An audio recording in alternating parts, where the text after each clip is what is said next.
Hello everyone, welcome to सरकारी library. आज हम झारखंड जीके के कुछ सवालों को इस वीडियो में डिस्कस करेंगे। जो हमारा झारखंड जीके का क्विज है तो उसमें 10,000 क्वेश्चन जो है हमने पहले ही ऐड किया हुआ था, लेकिन उस पर कुछ लेटेस्ट क्वेश्चन भी ऐड हो रहा है 10,000 क्वेश्चन के अलावा। तो उन्हीं को हम इस वीडियो में डिस्कस करेंगे। जैसे झारखंड करंट अफेयर में जो भी टॉपिक न्यूज में रहता है तो उसी को रिलेट करके कुछ स्टैटिक क्वेश्चन बनाया जा रहा है और उसी को डेली जो है उसी 10,000 क्वेश्चन का जो क्विज है तो उसमें ऐड किया जा रहा है। तो हम झारखंड जीके का करंट अफेयर बेस्ड जो स्टैटिक जीके होगा तो उन्हीं को हम इस वीडियो में कवर करेंगे। आज के इस सेशन में टोटल 36 क्वेश्चन है जिसे कि आज ऐड किया गया है, तो उनको हम इस वीडियो में डिस्कस करेंगे एक एक करके। तो चलिए शुरू करते हैं। तो सबसे पहला सवाल है आज का हमारा। अभी हाल ही में जो है 2024 वर्ष में ही झारखंड सरकार के द्वारा एक योजना शुरू किया गया था जिसका नाम है मांकी मुंडा छात्रवृत्ति योजना। ठीक है। तो इस योजना के तहत झारखंड की कोई भी छात्रा यानी कि कोई भी लड़की अगर डिप्लोमा में नामांकन लेती है तो उसे प्रति वर्ष कितना प्रोत्साहन राशि मिलेगा इस योजना के तहत।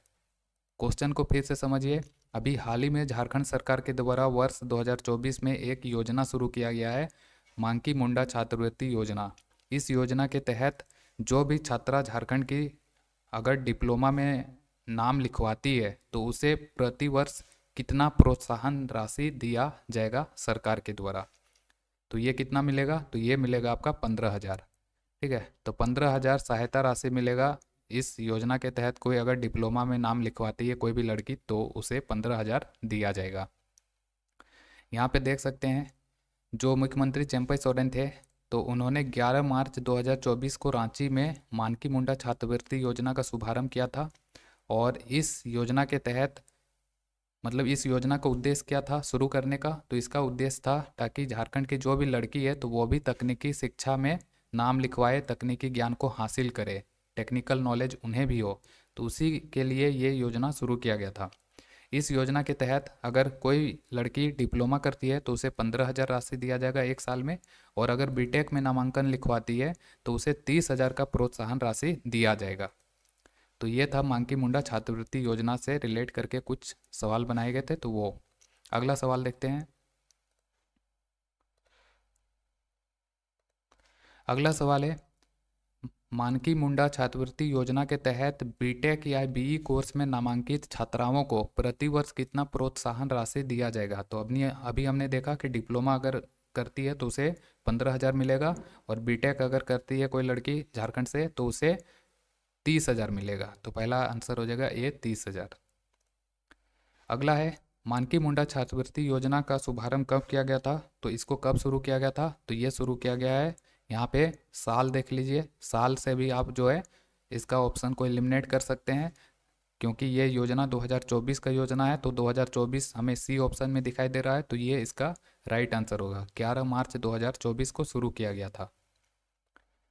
अगला है मानकी मुंडा छात्रवृत्ति योजना का शुभारंभ किसके द्वारा किया गया था? क्या ये हेमंत सोरेन के द्वारा शुरू किया गया है, नरेंद्र मोदी जी के द्वारा शुरू किया गया था, चंपई सोरेन के द्वारा लॉन्च किया गया है, या झारखंड के राज्यपाल रमेश बैस के द्वारा लॉन्च किया गया था?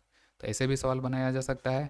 तो जब ये योजना शुरू किया गया था 11 मार्च 2024 को, तो ये शुरू हुआ था चंपई सोरेन के द्वारा, इसका उद्घाटन किया गया था। तो राइट आंसर सी होगा। अगला है शिशु देखभाल अवकाश योजना के तहत झारखंड में महिला कर्मियों को अपने नाबालिग बच्चों की देखभाल के लिए कितने दिनों का छुट्टी मिलेगा? तो कितने दिनों का छुट्टी दिया जाएगा इस योजना के तहत बच्चे का देखभाल करने के लिए? तो ये मिलेगा 2 वर्ष का, और एक साल में होता है 365 दिन। तो 365 को हम 2 से गुना करेंगे तो ये हो जाएगा 730 दिन। तो राइट आंसर सी हो जाएगा 730 दिन। और इस योजना का लाभ जो है पुरुषों को भी मिलेगा। जैसे कि अगर कोई पुरुष सिर्फ अकेले है यानी कि उसकी पत्नी का देहांत हो गया है, बच्चा का माँ अगर नहीं है, तो वो उस मतलब पुरुष को भी इस योजना का लाभ मिलेगा। तो उसको भी 2 साल का मतलब छुट्टी मिलेगा बच्चा का देखभाल करने के लिए। या कोई तलाकशुदा पुरुष है तो उसे भी इस योजना का लाभ मिलेगा। अगला है, अभी हाल ही में मुंशी प्रेमचंद का एक हिंदी उपन्यास है प्रतिज्ञा, जिसका कि संथाली भाषा में अनुवाद किया जा रहा है कीरा के नाम से। तो आपको बताना है कि ये जो पुस्तक है कीरा, तो उसका लेखक कौन है। तो ये किसके द्वारा किया जा रहा है। तो इसका जो राइट आंसर हो जाएगा आपका, ये हो जाएगा वीर प्रताप मुर्मू। तो राइट आंसर हो जाएगा ए, वीर प्रताप मुर्मू। ठीक है। तो अभी यहाँ से इसका देख सकते हैं, इसका थोड़ा एक्सप्लेनेशन, कि जो हिंदी के साहित्यकार हैं मुंशी प्रेमचंद, तो उन्हीं के द्वारा हिंदी का उपन्यास लिखा गया था प्रतिज्ञा, उसी का संथाली भाषा में अनुवाद किया जा रहा है कीरा के नाम से। किसके द्वारा, वीर प्रताप मुर्मू के द्वारा। और इसी के लिए उन्हें वर्ष 2023 का साहित्य अकादमी अनुवाद पुरस्कार से भी सम्मानित किया गया है, साहित्य अकादमी नई दिल्ली के द्वारा। और ये जो वीर प्रताप मुर्मू हैं, तो ये जमशेदपुर के रहने वाले हैं। हालांकि ये जमशेदपुर में अभी रह रहे हैं, लेकिन इनका जो जन्म हुआ था, इनका पैतृक गांव सरायकेला खरसावां जिला में है, राजनगर प्रखंड के फुफड़ी बारेडी नामक जगह में इनका जन्म हुआ था, लेकिन वर्तमान में ये जमशेदपुर में रहते हैं। तो इन्हीं को हिंदी उपन्यास प्रतिज्ञा का संथाली भाषा में अनुवादित पुस्तक है इनका कीरा, उसी के लिए इनको साहित्य अकादमी अनुवाद पुरस्कार 2023 के लिए चुना गया है। ठीक है। तो इसका राइट आंसर ये हो जाएगा वीर प्रताप मुर्मू। अगला है,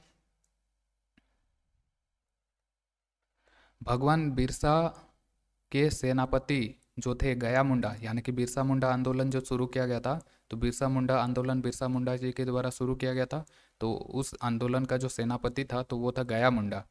और गया मुंडा का यहाँ पे पैतृक गांव का नाम बताना है, उनका पैतृक गांव क्या है, उनका जन्म कहाँ पे हुआ था। तो ये इसका राइट आंसर हो जाएगा आपका एटके डी। तो राइट आंसर डी हो जाएगा एटके डी। ठीक है। तो अभी हाल ही में यहाँ पे जो है झारखंड में जो है बिरसा मुंडा टूरिज्म सर्किट बनेगा, जिसके लिए केंद्र सरकार 40 करोड़ रुपया दे रहा है झारखंड सरकार को।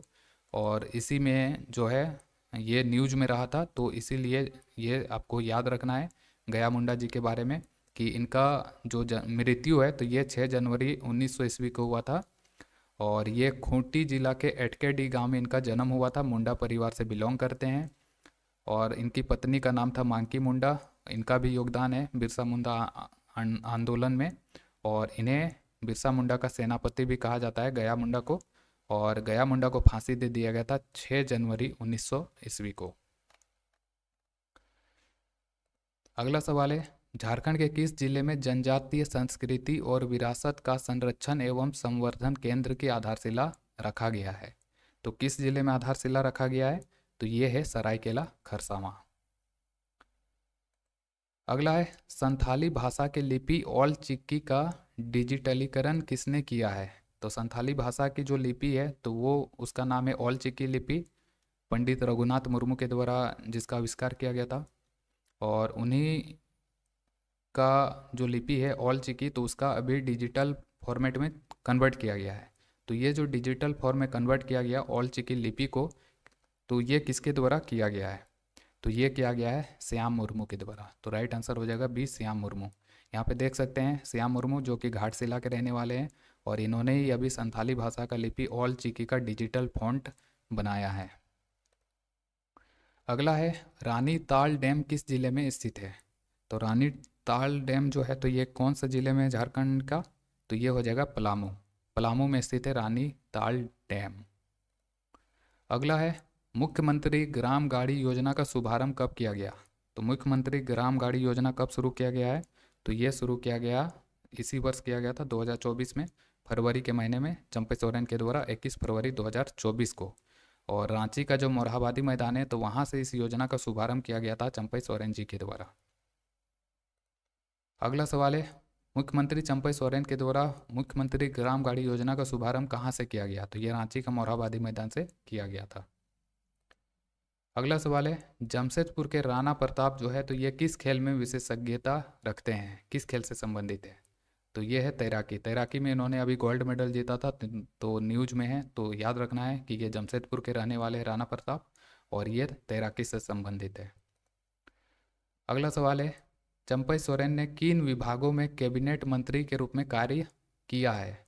अभी ये 12वें मुख्यमंत्री बने थे झारखंड के, इससे पहले ये कैबिनेट मंत्री थे झारखंड सरकार में। तो ये कौन सा कैबिनेट मंत्री थे, तो यहाँ पे परिवहन मंत्री भी ये रहे, अनुसूचित जनजाति कल्याण, अनुसूचित जाति कल्याण मंत्री, पिछड़ा वर्ग कल्याण मंत्री, ये तीनों थे। तो राइट आंसर हो जाएगा डी, ये सभी। अगला है चंपई सोरेन पहली बार किस वर्ष विधायक चुने गए थे? तो चंपई सोरेन जो है पहली बार विधायक कब बने थे? तो ये आपका बने थे 1991 में।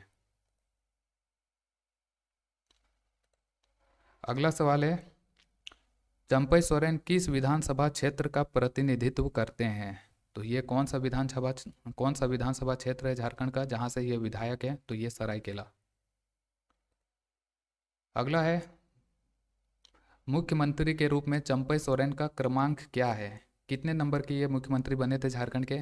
10वें नंबर के, 11वें नंबर के, 12वें नंबर के या 13वें नंबर के? तो ये 12वें मुख्यमंत्री थे। अगला सवाल है व्यक्ति के रूप में चंपई सोरेन झारखंड के मुख्यमंत्री के रूप में किस क्रम में है? तो चंपई सोरेन जब मुख्यमंत्री नहीं बने थे तो उससे पहले 6 मुख्यमंत्री हुए थे, लेकिन चंपई सोरेन ये 7वें मुख्यमंत्री हैं व्यक्ति के रूप में। तो इसका राइट आंसर बी हो जाएगा, 7वां मुख्यमंत्री। अगला है चंपई सोरेन का पैतृक गांव का नाम क्या है जहां उनका जन्म हुआ था? तो चंपई सोरेन का पैतृक गांव का नाम है जिलिंगोड़ा। और जिलिंगोड़ा कौन सा जिला में पड़ता है? तो ये पड़ता है आपका सरायकेला खरसावां जिला में, वहीं पे इनका जन्म हुआ था जिलिंगोड़ा में। और यहाँ पे 3 ऑप्शन है, जैसे कि अगर हम नेमरा की बात करें तो ये जो नेमरा है तो यहाँ पे हेमंत सोरेन जी का जन्म हुआ था जो कि रामगढ़ में है। इसी तरह जो गुवा है, गुवा में आपका मधु कोड़ा का जन्म हुआ था। और जो कोढ़िया बांध है तो इसमें झारखंड के पहले मुख्यमंत्री जो हैं बाबूलाल मरांडी, तो उनका जन्म हुआ था जो कि पड़ता है आपका गिरिडीह जिला में। अगला है झारखंड एक बेचैन राज्य का सुख पुस्तक जो है तो इसका लेखक कौन है? तो इसका लेखक कौन है? ये पुस्तक किसके द्वारा लिखा गया है झारखंड एक बेचैन राज्य का सुख? तो ये लिखा है श्याम किशोर चौबे ने। अगला सवाल है पुस्तक सिद्धू कान्हू पे आधारित एक पुस्तक लिखा गया है जिसका नाम है सॉन्ग ऑफ द रिबेल। तो ये जो पुस्तक है सिद्धू कान्हू पे आधारित है, सॉन्ग ऑफ द रिबेल, तो इसका लेखक कौन है? तो ये है अक्षत देव। अगला सवाल है कि नींबू पहाड़ जो है तो ये किस जिले में झारखंड में? तो कहाँ पे स्थित है नींबू पहाड़? तो ये याद रखना है आपको, यह साहेबगंज जिले में आता है नींबू पहाड़। अगला है किस जिले में डुमरदगा सीवरेज ट्रीटमेंट प्लांट का निर्माण किया जा रहा है? तो ये भी न्यूज में था, तो ये स्टैटिक फॉर्म में इसको कन्वर्ट किया गया है कि Dumardaga sewerage treatment plant Jharkhand के किस जिले में है? तो ये हो जाएगा रांची में। अगला है जोहान्स बैप्टिस्ट हॉफमैन ने किस वर्ष मुंडारी व्याकरण लिखा था? तो मुंडारी व्याकरण किस वर्ष लिखा गया था हॉफमैन के द्वारा? तो ये लिखा गया आपका 1903 में। तो राइट आंसर हो जाएगा ए, 1903। अभी देखिए ये जो जोहान्स बैप्टिस्ट हॉफमैन है तो इन्हीं के द्वारा जो है इनसाइक्लोपीडिया मुंडारी का पुस्तक भी लिखा गया है, और ये अंग्रेजी में लिखा गया पुस्तक है। अब इसका अंग्रेजी से अनुवाद किया जा रहा है हिंदी में, और हिंदी में जो ये अनुवाद हो रहा है तो ये इसका बेड़ा उठाया है डॉक्टर रामदयाल मुंडा जनजाति कल्याण शोध संस्थान ने। और ये इसके लिए जो है एक भाषा विशेषज्ञ समिति का गठन हुआ था जिसमें 8 सदस्य थे, और इस समिति का जो अध्यक्ष थे तो वो थे डॉक्टर गुंजल इकिर मुंडा। तो उन्हीं के अगुवाई में जो इनसाइक्लोपीडिया मुंडारिका है तो उसका अंग्रेजी से हिंदी में अनुवाद किया जा रहा है। तो उसी से रिलेट करके कुछ सवाल डाले गए हैं, तो उन्हीं में से ये एक सवाल है कि जोहान्स बैप्टिस्ट हॉफमैन ने किस वर्ष मुंडारी व्याकरण लिखा था? तो ये 1903 में लिखा था। अगला है इनसाइक्लोपीडिया मुंडारिका के लेखक कौन है? तो यहाँ पे देख सकते हैं इनसाइक्लोपीडिया मुंडारिका जो कि अंग्रेजी भाषा में लिखा गया था जोहान्स बैप्टिस्ट हॉफमैन के द्वारा। अगला सवाल है इनसाइक्लोपीडिया मुंडारिका जो है कितने खंडों में लिखा गया है? तो ये जो पुस्तक है इसमें टोटल कितने खंड है? 10 खंड है, 12 खंड है, 16 खंड है, 18 खंड है? तो राइट आंसर हो जाएगा सी, 16 खंड है। अगला है इनसाइक्लोपीडिया मुंडारिका का अंग्रेजी से हिंदी में अनुवाद किया जा रहा है डॉक्टर रामदयाल मुंडा जनजाति कल्याण शोध संस्था के माध्यम से। तो इसका अगुवाई किसके द्वारा किया जा रहा है? तो अभी हमने बताया कि इसका अगुवाई किया जा रहा है डॉक्टर गुंजल इकिर मुंडा। इसमें टोटल 8 सदस्य इस समिति में, और अध्यक्ष हैं डॉक्टर गुंजल इकिर मुंडा। अगला सवाल है शहीद वीर बुद्धू भगत का पैतृक गांव का नाम क्या है जहां पे इनका जन्म हुआ था? तो बुद्धू भगत इनका पैतृक गांव का नाम क्या है जहाँ पे इनका जन्म हुआ था? तो ये है सिलागाय, सिलागाय। ठीक है। अगला सवाल है, प्रवासी पक्षियों के लिए एक बहुत ही प्रसिद्ध जगह है झारखंड में जिसका नाम है बड़की तालाब, जहाँ पे देश विदेश से जो है ठंडा के दिन में बहुत सारा पक्षी आ जाता है दूसरे देशों से। तो ये जो बड़की तालाब है तो ये कौन सा जिले में है झारखंड में? तो बड़की तालाब कहाँ पे है? तो ये है चतरा में। अगला है, सिलवार की सेमाफोर मीनार जो है तो ये झारखंड के किस जिले में स्थित है? तो सिलवार की सेमाफोर मीनार जो है तो ये कहाँ पे स्थित है? तो ये हजारीबाग में स्थित है। अगला है, सिलवार की सेमाफोर मीनार को किसने बनाया था? तो ये सवाल जो है मोस्ट कंफ्यूजिंग है, क्योंकि ज़्यादातर बच्चे करेंगे क्या कि जैसे कि यहाँ पे अंग्रेज़ों का आगमन हुआ था 1767 में, तो वही चीज़ माइंड में याद रहेगा उनको और वो टिक कर देंगे कि ब्रिटिश कंपनी के द्वारा इस मीनार का निर्माण किया गया होगा। लेकिन यहाँ पे आपको याद रखना है कि जो सिलवार की सेमाफोर मीनार है जो कि हजारीबाग ज़िले में स्थित है, तो इसको ब्रिटिश कंपनी ने नहीं बनाया था, इसको बनाया गया था फ्रांस की कंपनी के द्वारा। तो राइट आंसर हो जाएगा सी, फ्रांस की कंपनी। अगला है, रांची में जो एचईसी है तो उसका विलय किस कंपनी में किया जाएगा? तो रांची का एचईसी का विलय किया जाएगा भेल में। अगला है, झारखंड में बाल विवाह की रोकथाम के लिए कौन सी परियोजना शुरू की जाएगी? तो झारखंड में बाल विवाह को रोकने के लिए कौन सा परियोजना चलाया जाएगा? तो ये उमंग परियोजना। अगला है, झारखंड में उच्च शिक्षा के क्षेत्र में शैक्षणिक सुधार करना है जिसके लिए शिक्षकों का जो कौशल क्षमता है तो उसको विकसित किया जाएगा, और उसी के लेकर झारखंड में एक झारखंड फैकल्टी डेवलपमेंट एकेडमी का गठन हुआ। तो इसमें आपको बताना है कि इस ये जो झारखंड फैकल्टी डेवलपमेंट एकेडमी है जिसका गठन किया गया है झारखंड में, तो उसमें झारखंड सरकार का उच्च एवं तकनीकी शिक्षा विभाग का हिस्सेदारी कितना है, कितना प्रतिशत है? तो ये कितना प्रतिशत है? तो ये हो जाएगा 99%। तो इसके गठन में टोटल खर्चा जो है 99% खर्चा का वहन किया जाएगा उच्च एवं तकनीकी शिक्षा विभाग के द्वारा, और 1% जो है बाकी, जैसे कि यहाँ पे देख सकते हैं 1% हिस्सा जो है वित्त विभाग और बाकी विभाग के द्वारा दिया जाएगा टोटल खर्चा का। तो 99% खर्चा का जिम्मेवारी है किसका? उच्च एवं तकनीकी शिक्षा विभाग का। अगला सवाल है, सुखराम पाहन को उस्ताद बिस्मिल्लाह खान युवा पुरस्कार 2023 किस क्षेत्र में उनके योगदान के लिए दिया गया? तो सबसे पहले तो याद रखना है कि सुखराम पाहन जो है तो इन्हें उस्ताद बिस्मिल्लाह खान युवा पुरस्कार 2023 दिया गया। लेकिन क्यों दिया गया? तो ये क्यों दिया गया? तो उसका सवाल है मुंडारी लोक नृत्य के लिए दिया गया था। अगला है, बोकारो के चंदन क्यारी प्रखंड के खेड़ा बेड़ा गांव के एक प्रतिष्ठित छऊ लोक नृत्य कलाकार हैं जिनका नाम है परीक्षित महतो। और ये जो परीक्षित महतो हैं जो कि छऊ नृत्य कलाकार हैं, तो इनको किस वर्ष का साहित्य नाटक अकादमी पुरस्कार से सम्मानित किया गया? तो किस वर्ष मिला था इनको साहित्य नाटक अकादमी पुरस्कार? तो ये मिला है 2023। ठीक है, तो 2023 आपको याद रखना है, इसका राइट आंसर है। तो आज का जो वीडियो है तो उसमें हमने टोटल 36 क्वेश्चन को डिस्कस किया जो आज ही ऐड किया गया था उन 10,000 क्वेश्चन का जो क्वेश्चन बैंक था उसमें, उनमें 36 क्वेश्चन और बढ़ गया। कल हमने देखा था 43 क्वेश्चन हमने नया ऐड किया था, आज फिर से उसमें 37 क्वेश्चन ऐड कर दिया, तो टोटल क्वेश्चनों की संख्या हो गया है अब 10,079। ठीक है, तो उसको अगर आप ज्वाइन करना चाहते हैं, जो हमारा क्वेश्चन बैंक है तो उसको ज्वाइन करना चाहते हैं तो सरकारी लाइब्रेरी ऐप आपको उसका लिंक डिस्क्रिप्शन में मिलेगा, वहाँ से 1 साल का मेंबरशिप या 6 महीने का मेंबरशिप ले सकते हैं। और उसको अगर ज्वाइन करते हैं तो वहाँ पे आप इस टाइप का इंटरफेस वहाँ पे मिलेगा ज्वाइन करते टाइम ही। तो वहाँ से आप यहाँ पे डाउनलोड एंड अपडेट ऐप पे क्लिक करेंगे तो आपका ऐप डाउनलोड हो जाएगा, मोबाइल पे इंस्टॉल कर लीजिए, लॉगिन कीजिए और आपका सारा कंटेंट क्विज वगैरह क्वेश्चन वगैरह आपके सामने आने लगेगा। जो भी टॉपिक पढ़ना रहेगा, जैसे झारखंड जीके का क्विज लगाना है तो झारखंड जीके पे क्लिक करना होगा, फिर वहाँ से क्विज लगा सकते हैं।